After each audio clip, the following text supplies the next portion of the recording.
Oi, Cláudio. Boa noite para você. Olá, Edu Castro, muito boa noite. Aqui a gente acompanha hoje com muita atenção, né, um dos fatos políticos mais importantes da semana, que é a brigalhada no União Brasil, né, pelo comando desse partido, que é um dos maiores da Câmara dos Deputados, por exemplo, é o terceiro maior. Para você ter uma ideia, o PL de Bolsonaro é o maior partido, com 96 parlamentares na Câmara. Depois vem o PT, com 68.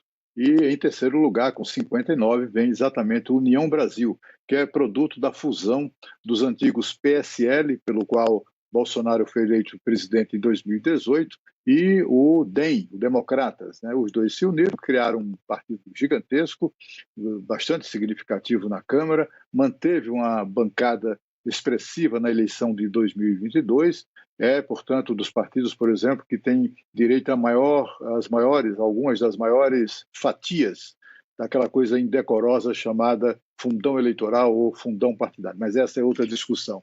O fato é que o atual presidente do União Brasil, que foi o presidente do PSL, ele estava desagradando a todos os correligionários. Imagina, Edu, que Luciano Bivar, deputado federal pelo União Brasil, perdia até discussões bobas, temáticas na bancada.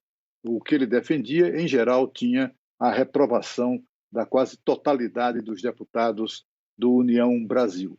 Ele também conduziu, inclusive, a nomeação de um ministro, de um deputado federal do União Brasil, era um dos poucos aliados dele, para o cargo de ministro do governo Lula, sem que aquilo representasse ou tenha representado mudança de atitude do União Brasil, que seguiu como um partido de oposição.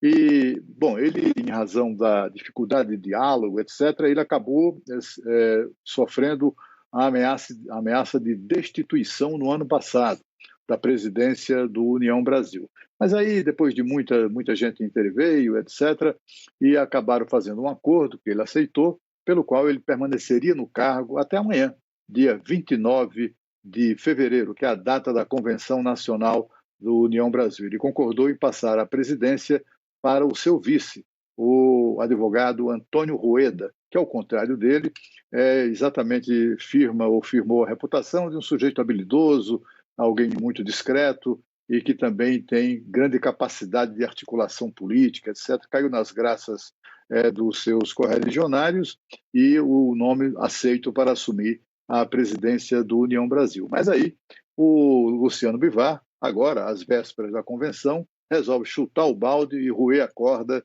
e desistir do acordo, rasgar o acordo que firmou, o que é mais um gesto daqueles que pega mal no meio político, porque acordo é coisa que político valoriza muito, né? É meio que a coisa do fio do bigode. Mas, assim, quando ele se viu meio isolado no partido, Luciano Bivar meio que perdeu a paciência, perdeu, inclusive, a compostura e passou a insultar pessoas, a brigar com tudo quanto é deputado que ele percebia que já o queria ver pelas costas, e começou, inclusive, a acusar de proferir ameaças. Foi gravado, inclusive, ameaçando uma filha de 12 anos de idade do Antônio Rueda, o vice-presidente. Ele convocou, então, coletiva para hoje, o Luciano Bivar, para denunciar a corrupção no partido que ele preside. Só que na hora H da tal coletiva, ele roeu a corda novamente e não apresentou nada. Nenhuma denúncia, disse que antes precisa apurar, etc. e tal, e ficou dito pelo não dito. Ele negou, inclusive, que tenha ameaçado a criança, mas a conversa foi gravada e, inclusive, é alvo de reclamação judicial daquele que deverá assumir amanhã a presidência nacional do União Brasil. Ou seja, esse barraco todo está transformando um ato político, que deveria ser pacífico, produto de acordo, num caso de polícia. Então amanhã a gente vai ter um encontro, talvez, né? Você vai ver a convenção, pode ser que haja um encontro físico entre essas pessoas. Espero que não, né? Espero que eles tenham juízo, né, de os assessores, pelo menos, verem que horário cada um vai estar lá, Cláudio. Pois é, tem que negociar bem esse espaço aí, né, para que não haja qualquer problema. Mas são pessoas aparentemente civilizadas, né? O que se espera é que a convenção, ainda mais de um partido, que é um partido ali de centro-direita, de pessoas experientes, tem ali ex-ministros, governadores, ex-governadores e tal, e que, portanto, senadores, pessoas muito qualificadas e ponderadas, que certamente vão agir ali para acalmar os ânimos. E que o União Brasil decida se é governo, se é oposição, porque, como você falou, tem a tampa está a uma temperatura e a panela está na outra, né? A gente tem o Luciano Bivar desejando ser governo. Aliás, não de hoje, não desse governo, enquanto que você tem outras figuras. É o partido Sérgio Moro. Como é que pode ser o partido Sérgio Moro ser base do governo Lula? Não faz o menor sentido. Então, não faz sentido. E a maioria do partido mesmo é de oposição, né? Então, a história do partido, a partir das fusões que o geraram, é de oposição, no mínimo programática, né? No mínimo programática ao governo de hoje em dia. Exatamente. Você não vai encontrar no União Brasil nenhum parlamentar, senador, deputado que tenha pedido votos para o atual presidente Lula. Todos eles fizeram campanha em favor da candidatura à reeleição de Jair Bolsonaro. Para eles também seria uma enorme dificuldade chegar para o eleitor que votou em Bolsonaro e votou nele, ou talvez tenha votado nele, deputado, porque ele apoiava o Bolsonaro, e chegar agora eu apoio o Lula.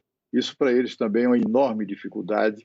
Não tem como eles sustentarem uma nova atitude frente ao governo. E é preciso lembrar, né, Edu, que os deputados hoje já são menos suscetíveis, digamos assim, ou menos vulneráveis a esse assédio de governantes. Antigamente não, antigamente tinha aquela negociação permanente, do toma lá da cá, está aqui um cargo, e aí entregava aquilo de porteira fechada, e o presidente Lula está com essa cabeça ainda, ele não parece ter percebido que o jogo mudou, e com sucessivas alterações, inclusive na Constituição, essas sucessivas alterações deram aos parlamentares uma autonomia que eles nunca tiveram, autonomia, inclusive, de liberação de emendas parlamentares, que hoje multiplicaram de valor e também são de liberação ou de pagamento obrigatório pelo governo federal.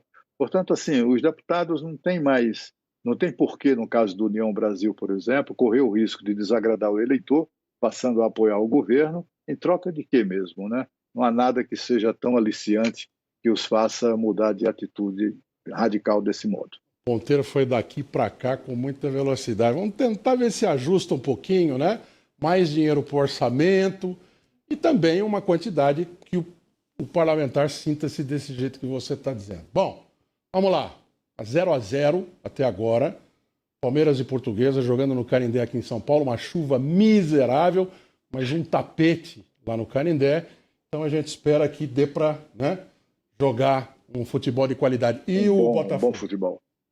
Bom, Botafogo eu não tenho notícia ainda, mas o que se espera, na verdade, a torcida merece não menos do que uma goleada do Botafogo sobre esse time que não tem nenhuma expressão, né? Uhum. Mas acontecem coisas ao Botafogo, há coisas que só acontecem ao Botafogo, né? Como sabemos. Copa do Brasil, você sabe que o Marcelo, o narrador principal aqui da Band News FM, ele disse que a Copa do Brasil é a Copa do Capeta, hein?